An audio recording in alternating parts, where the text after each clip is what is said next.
నక్సలైట్ ఉద్యమం 51 సంవత్సరాల సుదీర్ఘ పోరాటం. ఈ పోరాటం కోసం దేశంలో ఇప్పటికీ కూడా దాదాపుగా 15,000 మంది అయిన వారిని వదిలి అడవుల్నే తమ ఇల్లుగా చేసుకున్నారు.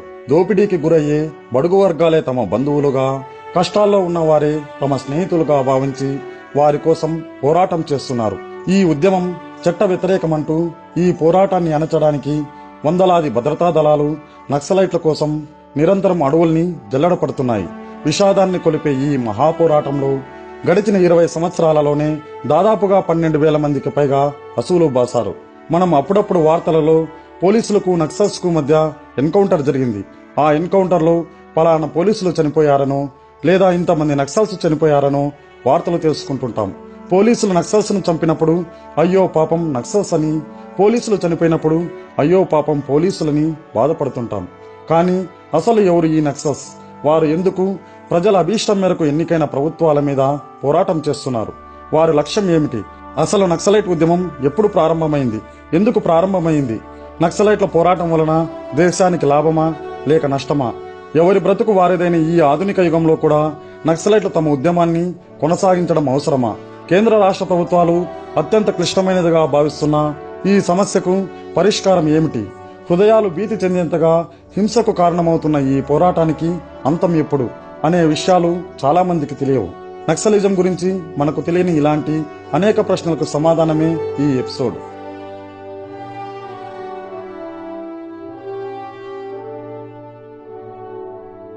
ఈ విప్లవ జ్వాలలు ఎచ్చటి నుండి వచ్చాయంటే ఎర్రబారిన తూర్పు కొండల వైపు చూడమన్నాడో కవి. నక్సల్స్ ఉద్యమం మొట్టమొదట 1967వ సంవత్సరం మే నెల 25వ తేదీన పశ్చిమ బెంగాల్ రాష్ట్రంలోని నక్సల్బరీ అనే చిన్న గ్రామంలో ప్రారంభమైంది. ఆ గ్రామం పేరు మీదనే నక్సలైట్లు అనే పేరు వచ్చింది. నక్సల్బరీ ఉద్యమ స్ఫూర్తితో సాయుధ పోరాటం చేసేవారిని నక్సలైట్లు అని పిలుస్తున్నారు. స్వాతంత్రానంతరం దాదాపుగా దేశంలోని అన్ని గ్రామాల్లో వ్యవసాయ భూములన్నీ కొంతమంది భూస్వాముల చేతుల్లోకి వెళ్లాయి. ఈ భూస్వాములు రైతుల శ్రమను దోపిడీ చేసేవారు. భూస్వాములు లేదా జమీందారుల భూముల్లో ఆ గ్రామాల్లోని అట్టడుగు వర్గాలు రైతులు ఆరుగాలం శ్రమించి పంటలు పండించేవారు. కానీ ఆ పంటల్లో వారికి ఎటువంటి భాగం ఉండేది కాదు. చాలా చోట్ల వెట్టి చాకిరీ చేయించేవారు. అంటే జమీందారుల పొలాల్లో పనిచేసే రైతుల శ్రమకు ప్రతిఫలంగా కొద్దిపాటి ఆహారం పెట్టేవారు, కానీ కూలీ ఇచ్చేవారు కాదు. దీనివల్ల దేశంలో అధిక సంఖ్యాకులైన రైతులు, రైతు కూలీల జీవితాల్లో ఎటువంటి ఎదుగుదల ఉండేది కాదు. ఈ నేపథ్యంలో పశ్చిమ బెంగాల్ రాష్ట్రంలోని నక్సల్బరీ అనే గ్రామంలో తిరుగుబాటు మొదలైంది. భూమి కోసం, భుక్తి కోసం, విముక్తి కోసం అనే నినాదాలతో నక్సల్బరీ గ్రామంలోని సంతాల్ తెగకు చెందిన గిరిజనులు 1967 మార్చి 3వ తారీఖున అక్కడి భూస్వామికి చెందిన పంట పొలాలను ఆక్రమించుకుని అందులో ఎర్ర జెండాలను పాతి పంటను స్వాధీనం చేసుకున్నారు. ఈ సంఘటనతో దేశంలోని చాలా ప్రాంతాలలో అలజడి మొదలైంది.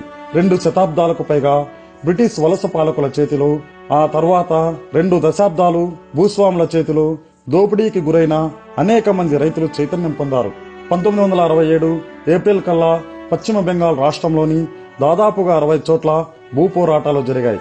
రైతులు సంఘటితమయ్యి భూస్వాముల భూములను, పంటలను స్వాధీనం చేసుకున్నారు. భూస్వాముల వద్ద గల భూ యాజమాన్య పత్రాలను తగులబెట్టారు. చారు మజుందార్ నేతృత్వంలోని సిపిఐ-ఎంఎల్ పార్టీ భూమి కోసం, భుక్తి కోసం, విముక్తి కోసం రైతులు సాయుధ పోరాటం చేయాలని పిలుపునిచ్చింది. చారు మజుందార్ పిలుపు అందుకుని దేశంలో భూస్వాముల ఆగడాలకు బలవుతున్న రైతులందరూ సంఘటితమయ్యి భూ పోరాటాన్ని ఆరంభించారు. రైతులలో వెల్లివిరుస్తున్న విప్లవ చైతన్యం భూస్వాములకు కంటి మీద కునుకు లేకుండా చేసింది. విప్లవ బాట పడుతున్న రైతులను ఎలాగైనా అనగదొక్కాలని భూస్వాములు కుతంత్రాలు చేయసాగారు. పంచాయతీకని పిలిచి నక్సల్బరీ గ్రామానికి చెందిన భూస్వామి ఒక గిరిజన యువకుడిని దారుణంగా కొట్టించాడు. ఆ మరునాడే శాంతి భద్రతలు పర్యవేక్షించడానికి వచ్చిన ఒక పోలీస్ ఆఫీసర్ భూస్వాముల కొమ్ము కాస్తున్నాడనే నెపంతో గిరిజనులు అతనిని బాణాలతో హతమార్చారు. ఆ మరునాడు అనగా 1967వ సంవత్సరం మే 25న నక్సల్బరీ గ్రామంలో పోలీసులు ప్రతీకార చర్యగా జరిపిన కాల్పుల్లో 11 మంది గిరిజనులు మరణించారు. ఖచ్చితంగా అప్పుడు ప్రారంభమైన రక్తపటేరు నేటికి ఆగకుండా ప్రవహిస్తోంది. చారు మజుందార్ భావాజాలానికి ఆకర్షితులైన అనేక మంది విప్లవ బాట పట్టారు. నక్సలైట్లు అజ్ఞాతంలో జీవనం గడుపుతూ దేశంలో 100 ఎకరాల భూములు కల భూస్వాములపై తిరుగుబాటు చేసి వారి భూములను రైతులకు పంచేవారు. నక్సలైట్ల ప్రభావం వలన గ్రామాల్లో ప్రజల జీవన విధానంలో చాలా మార్పులు వచ్చాయి. అగ్రవర్ణాలకు చెందిన ప్రజల ముందు సామాన్య ప్రజలు చెప్పులు తొడుక్కోకూడదు, పంచె పైకి కట్టకూడదు, వారు దారిలో వెళ్లేటప్పుడు అందరూ లేచి నిలబడాలి లాంటి అమానుష చర్యలు ఆగిపోయాయి. నక్సలైట్ల భయంతో చాలా వరకు దోపిడీ మరియు పీడన తగ్గిపోయింది. నక్సలైట్లు ప్రజా కోర్టులను నిర్వహించి తప్పు చేసిన వారిని గ్రామ బహిష్కరణ చేయడమో లేదా హతమార్చడమో చేసేవారు. కొన్ని స్టూడెంట్ ఆర్గనైజేషన్లలో నక్సలైట్లు తమ ప్రాబల్యాన్ని పెంచుకున్నారు. పెద్ద సంఖ్యలో విద్యార్థులు తమ చదువులు విడిచిపెట్టి ఉద్యమ కార్యకలాపాలలో పాలు పంచుకున్నారు. చారు మజుందార్ సాయుధ పోరాటం గ్రామీణ ప్రాంతాలలోనే కాదు, అంతటా ఏకకాలంలో జరగాలని ప్రకటించాడు. ఈ విధంగా ఉద్యమకారులు వర్గశత్రువులైన వ్యక్తులను హతమార్చాలనే అనిహిలేషన్ లైన్ సిద్ధాంతాన్ని భూస్వాములపైనే కాకుండా విశ్వవిద్యాలయ బోధకులు, పోలీసు అధికారులు, రాజకీయ నాయకులు తదితరుల మీద కూడా ప్రయోగించడం ప్రారంభించారు. నక్సలైట్లు తమ పోరాటం కోసం తుపాకులను తయారు చేయడం కూడా ప్రారంభించారు. అప్పటి పశ్చిమ బెంగాల్ ముఖ్యమంత్రి సిద్ధార్థ శంకర్రే నక్సలైట్లకు వ్యతిరేకంగా కఠినమైన ప్రతిచర్యలు ప్రారంభించాడు. ఉద్యమంలో అంతర్గత కలహాలు ప్రారంభమయ్యాయి. పెద్ద ఎత్తున సభ్యులు మజుందార్ పోరాట శైలిని ప్రశ్నించడం మొదలుపెట్టారు. చారు మజుందార్ నాయకత్వానికి వ్యతిరేకంగా సత్యనారాయణ సింగ్ తిరగబడటంతో 1971లో సిపిఐ-ఎంఎల్ పార్టీ రెండుగా చీలింది. 1972లో పోలీసు దళాలు మజుందార్ను బంధించి హింసించి చంపాయి. చారు మజుందార్ మరణం తర్వాత పశ్చిమ బెంగాల్లో నక్సలైట్ ఉద్యమం అణిచివేయబడింది.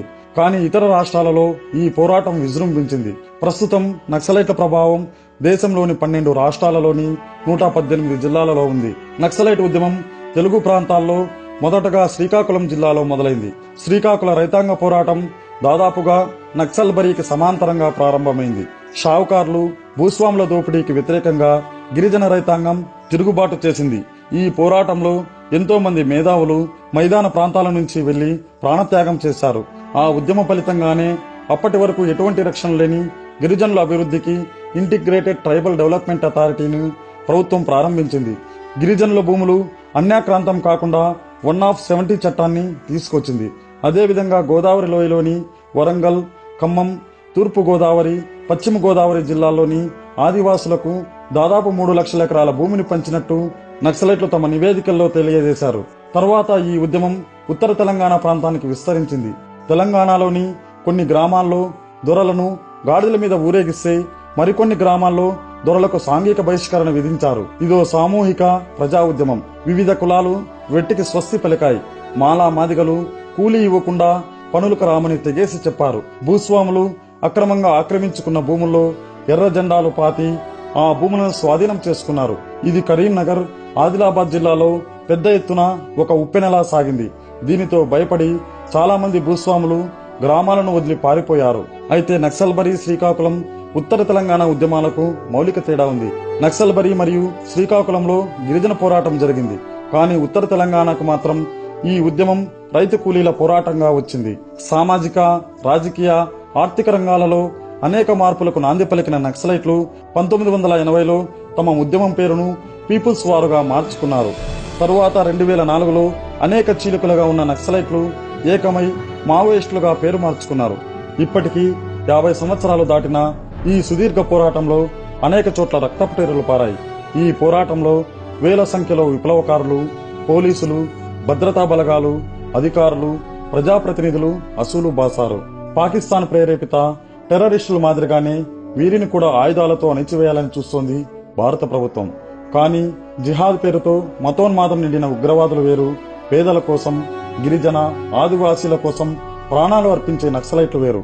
అందర్నీ ఒకే ఘాటన కట్టేయడం పొరపాటే అవుతుంది. అయితే అమాయక జనం ప్రాణాలు తీసే ఉగ్రవాదుల్లాగానే నక్సల్స్ కూడా హింసకు పాల్పడుతుండడం సామాన్య ప్రజల్లో వారి పట్ల సరైన అవగాహన, సానుభూతి లేకుండా చేస్తుంది.